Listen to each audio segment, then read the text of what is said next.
श्री पंचदशनाम आह्वान अखाड़ा।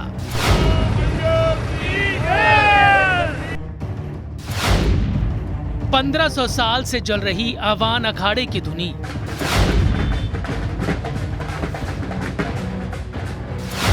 तलवारबाजी, तीरंदाजी की भी दी जाती है शिक्षा।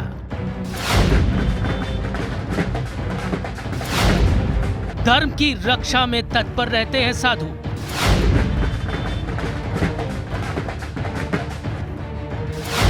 स्वतंत्रता संग्राम में शहीद हुए थे 40,000 साधु।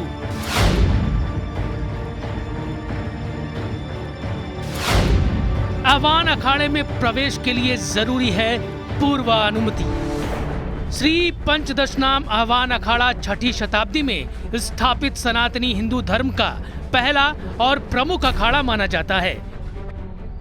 ऐसा माना जाता है कि आह्वान अखाड़े की स्थापना वर्ष 547 में आदि गुरु शंकराचार्य ने की थी।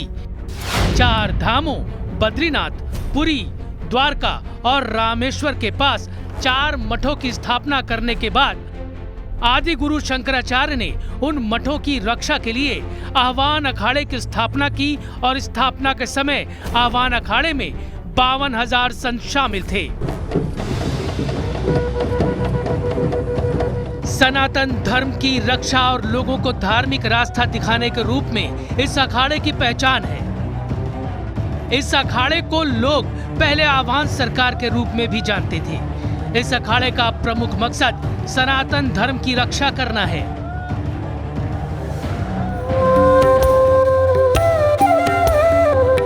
आह्वान अखाड़े के संत भगवान शिव की पूजा करते हैं। उनके प्रमुख देवता भगवान गणेश हैं। आह्वान अखाड़े को पहले अखंड अखाड़े के नाम से जाना जाता था। आह्वान अखाड़े का पूरा नाम श्री शंभु पंचदशनाम आह्वान अखाड़ा है। आह्वान अखाड़े के साथ शैव संप्रदाय के संत जुड़े हुए हैं। आह्वान का अर्थ है बुलावा, जिसका अर्थ है कि यदि कोई उनके धर्म को नुकसान पहुंचाने की कोशिश करता है तो संत उससे लड़ने के लिए तैयार रहते हैं।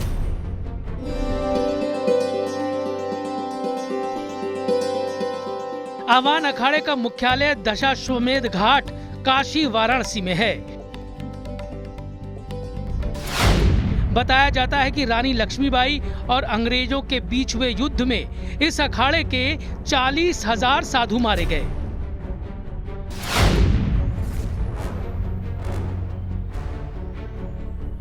आह्वान अखाड़े में साधुओं को तलवारबाजी और तीरंदाजी जैसे हथियारों की भी शिक्षा दी जाती है। आह्वान अखाड़े की धुनी पिछले करीब 1500 सालों से चल रही है और इस धुनी को निरंतरता और सक्रियता का प्रतीक माना जाता है। प्रयागराज महाकुंभ में आह्वान अखाड़े में बिना अनुमति प्रवेश नहीं दिया जाता। पूर्व अनुमति के बिना आह्वान अखाड़े में कोई प्रवेश नहीं कर सकता।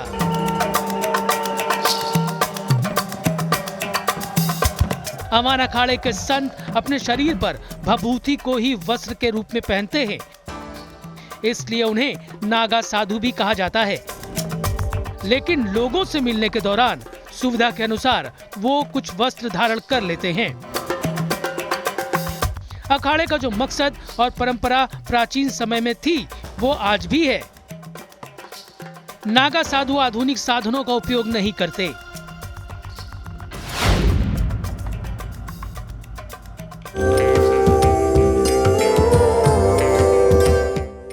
अखाड़े में कई पद होते हैं और सभी के अलग अलग कार्य होते हैं। सबसे पहले श्री महंत होते हैं, उसके बाद अष्ट कौशल महंत होते हैं और उनके सहयोगी अखाड़े के थानापति होते हैं, जो कि हर अखाड़े के अलग अलग होते हैं। इसमें 2 पंच होते हैं, एक रमता पंच और दूसरा शंभु पंच। उन्होंने बताया कि इसके अलावा 5 सरदारों की भी नियुक्ति की जाती है, जो अखाड़े के कार्यों को देखते हैं, जिनमें भंडारी, कोतवाल, कोठारी, कारोबारी और पुजारी महंत होता है, जो अखाड़े की पूजा अर्चना और धार्मिक कार्यों को देखते हैं। इसके साथ ही सभी सरदार अखाड़े के आवश्यक कार्यों का संचालन करते हैं जिससे कि अखाड़े के किसी भी काम में कोई बाधा नहीं आ सके। श्री शंभू दशनाम आह्वान अखाड़ा इष्ट देव सिद्ध गणेश भगवान, धर्मध्वजा, भगवा रंग, आश्रम प्रयागराज, काशी, उज्जैन, नासिक और हरिद्वार। प्रयागराज महाकुंभ में श्री पंचदशनाम आह्वान अखाड़े का भव्य और शाही अंदाज में छावनी प्रवेश हुआ। इस दौरान श्रद्धालुओं और महाकुंभ प्रशासन ने पुष्प वर्षा कर अखाड़े के संतों का स्वागत किया। सनातन धर्म के 13 अखाड़ों में सबसे पहले अस्तित्व में आए श्री पंचदशनाम आह्वान ने आचार्य महामंडलेश्वर स्वामी अरुणगिरी की अगुवाई में छावनी में प्रवेश किया। छावनी प्रवेश यात्रा अखाड़े के मकौड़ा स्थित आह्वान अखाड़े के स्थानीय आश्रम से शुरू हुई। घोड़े और ऊंट पर सवार साधु संतों के साथ बड़ी संख्या में श्रद्धालु हर हर महादेव के जयघोष के साथ पैदल चलकर छावनी में पहुंचे। इस छावनी प्रवेश यात्रा में 1 दर्जन से अधिक महामंडलेश्वर और 51 श्री महंतों के अलावा बड़ी संख्या में नागा सन्यासी शामिल हुए। छावनी प्रवेश यात्रा में सबसे आगे अखाड़े के देवता भगवान गजानन जी का रथ था। इसके बाद अखाड़े के पंच परमेश्वर रमता पंच और इसके बाद अखाड़े के आचार्य महामंडलेश्वर का रथ शामिल हुआ। प्रवेश यात्रा में संतों ने वृक्ष लगाओ सृष्टि बचाओ के नारे लगाकर प्रकृति प्रेम का भी संदेश दिया। अखाड़े की ओर से महाकुंभ में आने वाले भक्तों को प्रसाद के रूप में 51,000 फलदार पौधे वितरित किए जाएंगे। अखाड़े में शामिल होने के नियम। अखाड़े में शामिल होने के लिए व्यक्ति को शुद्ध मन से गुरु की सेवा में लीन होना पड़ता है। उसे समाज की अनेकों बुराइयों का त्याग कर ईश्वर की भक्ति में खोना पड़ता है, तभी वह अखाड़े में शामिल होकर अखाड़े और गुरु की सेवा कर सकता है। इसके लिए व्यक्ति को संसार के सभी सुखों को त्यागना होता है। नागा सन्यासी बनना बेहद कठिन माना जाता है। नागा सन्यासियों को अस्त्र शस्त्र की भी शिक्षा दीक्षा दी जाती है, जिसका वो समय के अनुसार प्रयोग करते हैं।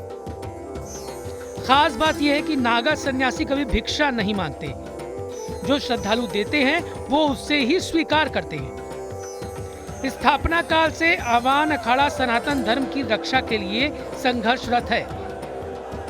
अखाड़ा के संतों ने मुगलों, अफगानियों और अंग्रेजों से युद्ध करके मठ मंदिरों के साथ सनातन धर्मावलंबियों की भी रक्षा की है।